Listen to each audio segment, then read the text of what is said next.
gift how to ask Allah for forgiveness.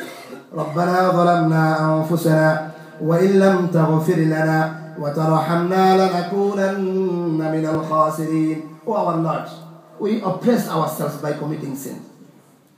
وَإِن لَمْ تَغْفِرْ لَنَا وَتَرْحَمْنَا فَاغْفِرْ لَنَا ذُنُوبَنَا وَكَفِّرْ وَإِن لَمْ تَغْفِرْ لَنَا وَتَرْحَمْنَا. If you don't forgive us and you don't wipe our sins, then we will be among the losers. Subhanallah. So it is Allah who we need to ask for our forgiveness. Rasulullah SAW used to do asking forgiveness in ruku, in sajda as well. After Subhana Rabbiyal A'la, Subhana Rabbiyal Azim, he used to say, Subhanaka Allahumma Rabbana wa bihamdika Allahumma ghafirli. Glorify to you Allah subhanahu wa ta'ala. All praise to you Allah subhanahu wa ta'ala. Forgive me Allah subhanahu wa ta'ala. In the last sitting, one of the best dua that every one of us, alhamdulillah, we know is beautiful in the Bukhari. Allahumma inni zalamtu nafsi zulman kathira. Oh Allah, I made so much oppression to myself by committing sin. وَلَا يَغْفِرُ الذُّنُوبَ إِلَّا أَنْتَ. Nobody can forgive my sins except you, Allah subhanahu wa ta'ala. Yet here you are submitting yourself to Allah subhanahu wa ta'ala. Subhanallah. وَلَا يَغْفِرُ الذُّنُوبَ إِلَّا أَنْتَ فَاغْفِرْ لِي مَغْفِرَةً مِّنْ عِنْدِكَ. So forgive me from you, Allah subhanahu wa ta'ala. Such a forgiveness that there will be no sin left. إِنَّهُ لَا يَغْفِرُ الذُّنُوبَ إِلَّا أَنْتَ. Nobody can forgive except you, Allah subhanahu wa ta'ala. You know, Hasan al-Basri, rahimahullah, one of the great scholars.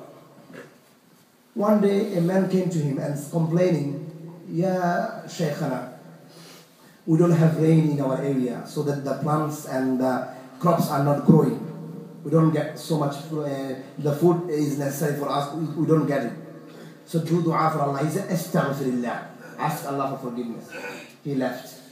And another man came, said, Ya Shaykhana, or our teacher, I have poverty. I don't have that much money, I am poor.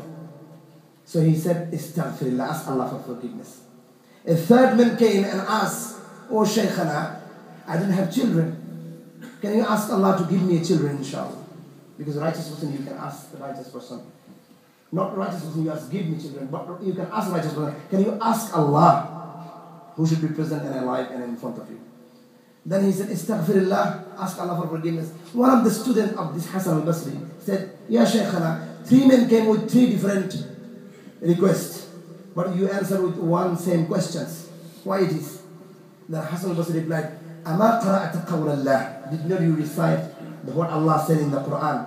فَقُلْتُ اسْتَغْفِرُوا رَبَّكُمْ إِنَّهُ كَانَ غَفَّارًا يُرْسِلِ السَّمَاءَ عَلَيْكُمْ مِدْرَارًا وَيُمْدِدْكُمْ بِأَمْوَالٍ وَبَنِينَ وَيَجْعَلْ لَكُمْ جَنَّاتٍ وَيَجْعَلْ لَكُمْ أَنْهَارًا ما لكم لا ترجون لله وقارا وقد خلقكم أطوارا فقلت استغفروا ربكم. Nuh alayhi salatu wasalam, the Prophet Nuh, he said to his people after they committed sins, after they did not respond to their Prophet, استغفروا ربكم, still you got time, ask Allah for forgiveness. إنه كان غفارا. Your Lord is the one who forgives. Ghaffar, superlative degree Allah used. Not only Ghafur, means he forgives everything, subhanAllah. يُرْسِلِ السَّمَاءَ عَلَيْكُمْ مِدْرَارًا. As a result of your forgiveness to Allah, Allah will send rain for you, subhanahu wa ta'ala. Here, alhamdulillah, we get lots of rain. But you know, in Africa, in a famine, they are dying out of, because no rain. They don't find a drop of water, subhanahu wa ta'ala. They don't find. So many charity organizations out there, subhanallah. Should not we donate a few pounds, subhanallah, or make a direct debits for these brothers, for these peoples, regardless of their religion, regardless of their ethnicity, regardless of their color. People dying, subhanAllah. If you see in the TVs, you see how. For not having the drop of water. But yet, we Muslimun here, we get lots of water, we waste. Sometimes we see our brothers doing wudu, and he left the tape of the water as it is, subhanAllah. And what is going on? Like somebody could say, somebody says even, because he doesn't have the water, what is called meter. So let's just go. Subhanallah. A Muslim is not like that. Rasulullah SAW prohibited even to waste water. Even if you are on a river, you are doing wudu on a river. Water goes back to river, what is the point of wasting here? Still prohibited. What about if you left your tape and you are wasting? Subhanallah. إِنَّ الْمُبَذِّرِينَ كَانُوا إِخْوَانَ الشَّيَاطِينَ. The waste, those who does wasting anything, food, drink, labor, dress, they are the brothers of shaitan. Subhanahu wa ta'ala. A few things that we need to be more conscious about these things, helping to Allah. Water is blessings of Allah.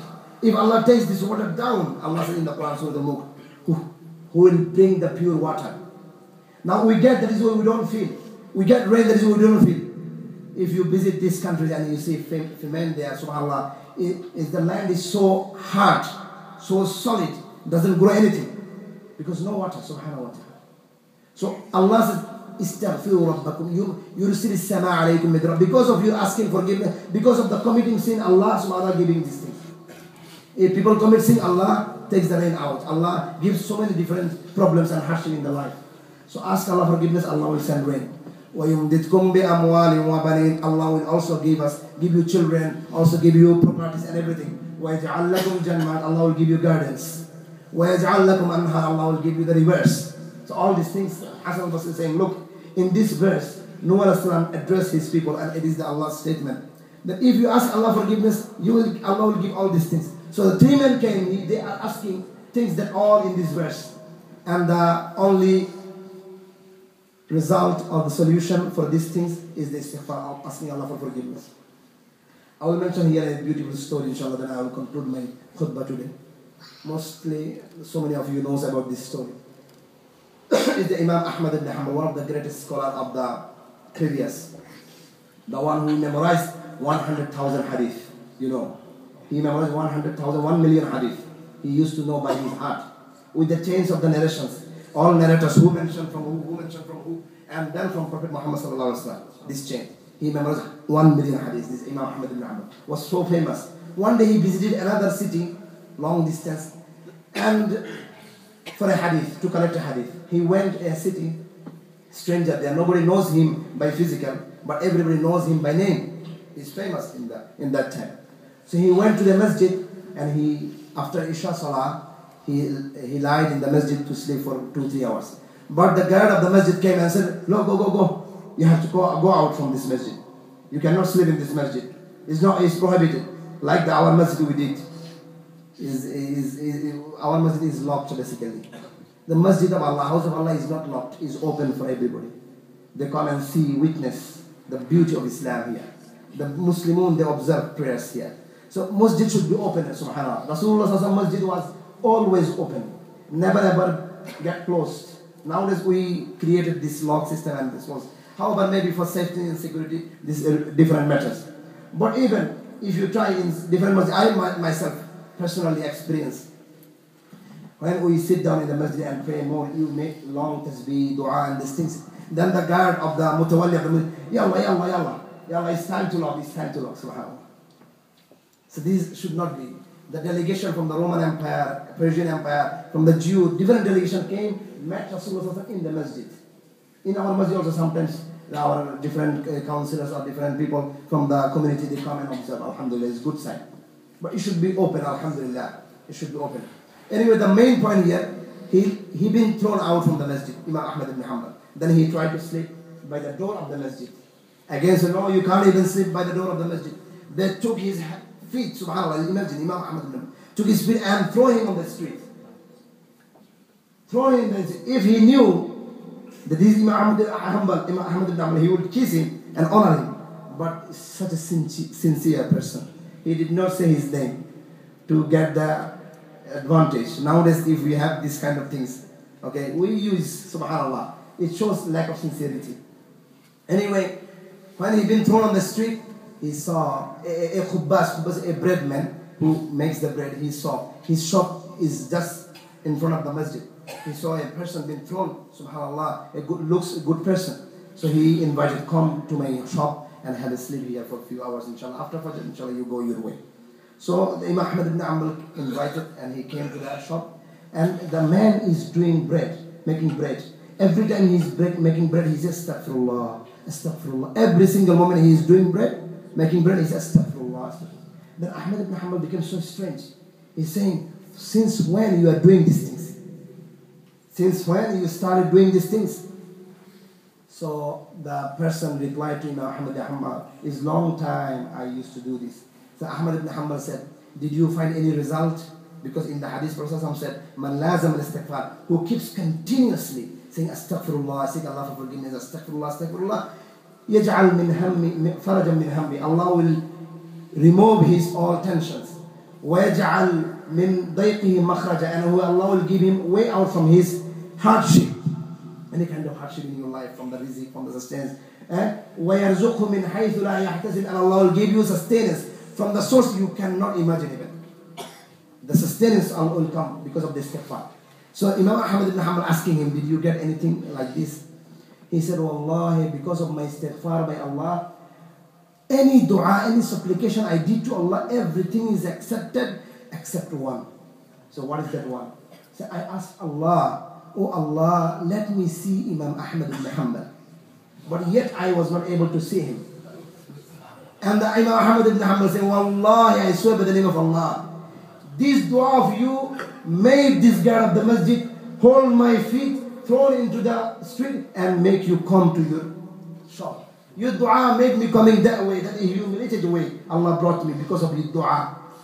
Subhanallah, my dear brothers, do istighfar constantly and frequently. Your dua will be guaranteed that it will be accepted. And there is a time to do istighfar, morning and evening, 100 times and 100 times. My dear brothers, end of the thing. And the last things I'll say you, my dear brothers, again, rebuild your relationship with Allah subhanahu wa ta'ala. Rebuild with your relationship with Allah subhanahu wa ta'ala by doing all remembrance of Allah subhanahu wa ta'ala, by doing istighfar to Allah subhanahu wa ta'ala. One day we have to die, everybody of us. What is a good deed you have in the day of judgment so that you can secure your place into paradise? My dear brothers and sisters, again and again and again, istaghfiru rabbakum innahu kana ghaffara. Ask Allah for forgiveness. He forgives everything. If you bring the sins like it reached the amount of the level of the heaven, Allah will forgive you still. If you ask Allah for forgiveness sincerely. Some people, this goes like that. It's not from the heart. It should be from the heart sincerely. Which is the proof? What is the proof that you said from the heart? That means you will not go back to the sin you committed before ever in your life. It shows you truly ask Allah for forgiveness. أقول ما تسمعون واستغفر الله لي ولكم ولسائر المسلمين فاستغفروا إنه هو الغفور الرحيم.